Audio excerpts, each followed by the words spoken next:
Hi everybody, and welcome to another video from the English Lab called The Texts in 10, where we aim to equip you with some really fantastic ideas that we think will really open up your understanding of the comparative pair that you're studying, whilst also giving you some ideas towards how you can be more insightful in your analysis.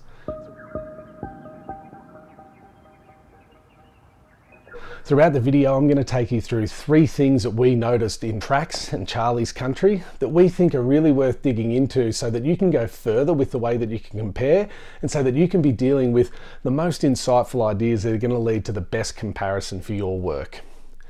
First of all, the first idea that we want to look at is the idea of individuals and the individualism that's apparent in both of these texts.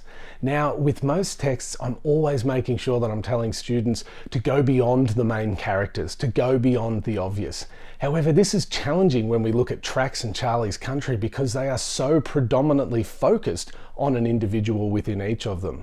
So while I say all of this, I do want you to make sure that you're looking at the minor characters and the other things that happen within either of these texts, but we can't ignore the fact that most of our analysis is going to be generated by the experiences of Robyn and Charlie.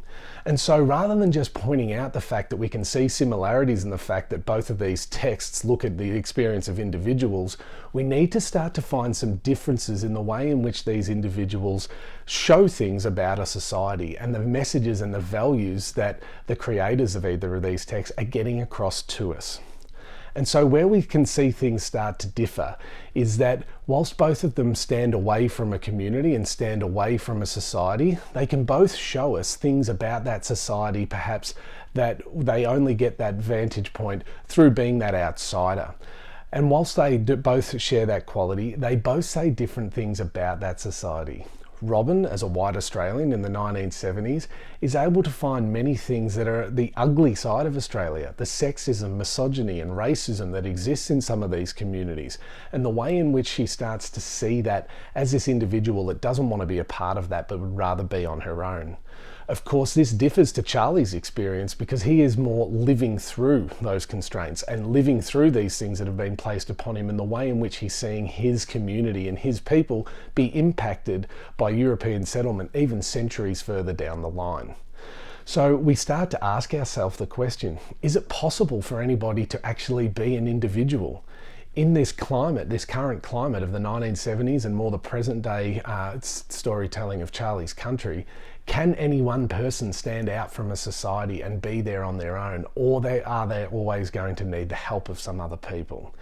We're never going to be able to come to a definite answer to that question, but it definitely helps us understand the idea of what these texts might be saying about the individual and what that individual might be able to say about the society in which they are forced to live.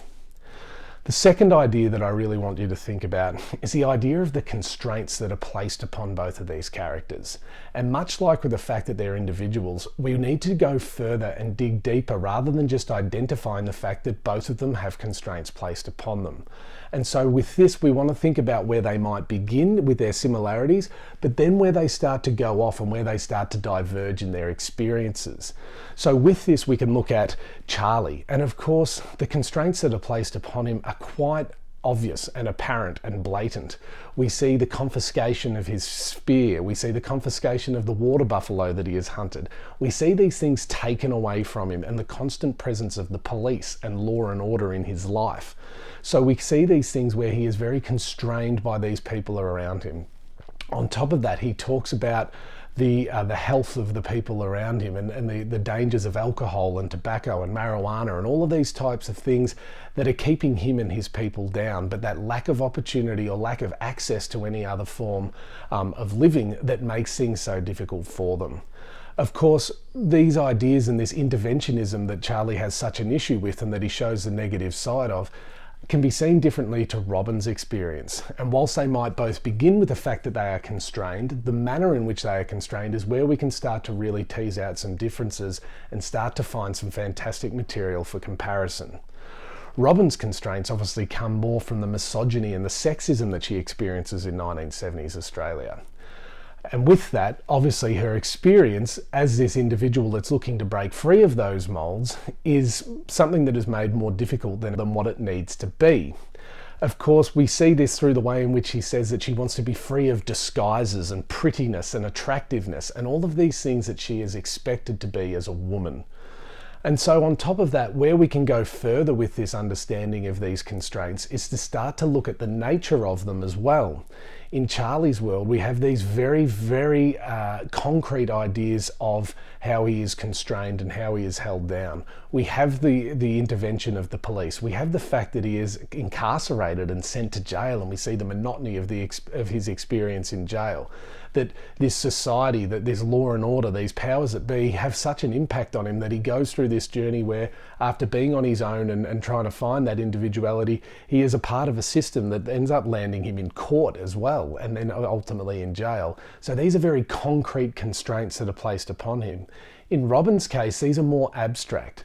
While she obviously does have some physical challenges and some things that look to constrain her, more of what she explores through her text is this more abstract idea of sexism and the way in which women are perceived in Australia, and the way in which she has to battle through these expectations that are placed upon her because of her sex. And whilst these constraints are abstract, it doesn't make them any less real and doesn't make them any less impactful upon her as a person. And so from there we can start to really sink our teeth into some excellent analysis of the manner in which these people are constrained and how it may be similar in how it impacts upon them, but different in the way in which the society imposes itself upon these people.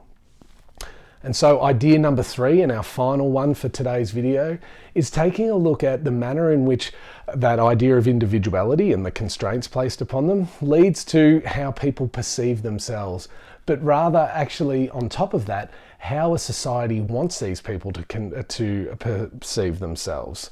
And so when we look at this, we look at the descriptions that are placed upon these people. The crazy camel lady that is Robyn Davidson, and the fact that she resents that name, she doesn't like that identity that's placed upon her. That tragic scene where the doctor refers to Charlie as a foreigner, and how hurtful that must be to him, and how tragically ironic and awful it is to be described in such a way as an Indigenous Australian. And so this idea of how the society can impact people by the way that they perceive them and the way they want them to perceive themselves. Again, in Charlie's Country, we have these really clear examples of this, like with the identification, and his follow-up line of, "That's me," is very much symbolic of the fact that he is a part of this system that he doesn't want to be a part of, with these official government records such as an ID, and the fact that he needs to show it is him showing who he has to be for this system in order for him to get along in this society. On top of that, we also have his shaved head and his time in court, where he's obviously very uncomfortable in the suit.